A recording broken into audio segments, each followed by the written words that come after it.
Sa asong may galis, pwede yan. Grabe ka naman talaga kay Brad Joseph. So ayan guys, dito libre ang boko. Anong boko?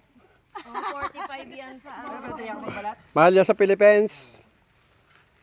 Ayan, oh. Saan yun na? Meron kaming kutsara. Hindi mo kukutsara yan kasi nyog na yan eh. Ano na to? Kukunin na to. Ano na to? O sabaw. Ang bukayo. Pambukay. Ayan oh. Makapalay oh. 55. Joseph ng ano, yung matamis. Ang tigas na eh. 75 nga yan sa ano. Lord, sigilan mo sila. Magkano? 75. O, di 75. Ang tawag naman ni Balangga. Ayun, ayun. Hindi naman iba, ano na nga yan, hindi na yan inumin kasi lasang ano na yan. Parang tuba. Alam mo yung tuba? Hindi mataba, maasim-asim na. Matanda na to eh. Sino matanda? To? Yan. To? Pwede na ito pang gata. Matanda na talaga yan. Oh, mga may gata na nga to. Pwede itong gawin gata, uy. Oo nga, gata. Maganda tayong ano. Ano pwede gataan dito ngayon? Matanda na.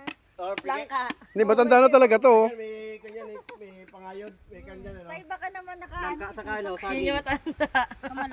Kasi Sema rin, wala ka. O, nako. Saging na saba. Sayang. Oh, masarap. pala to yung ano Pantanggal to ng kidney stone. to. Alin to? Alin day? Ano ba yung bilog na ano? Bilog na Alanganin ano? Na ano? Yung masim-masim. Doon oh, yung isa doon oh. But one? Hindi, yung isa pa.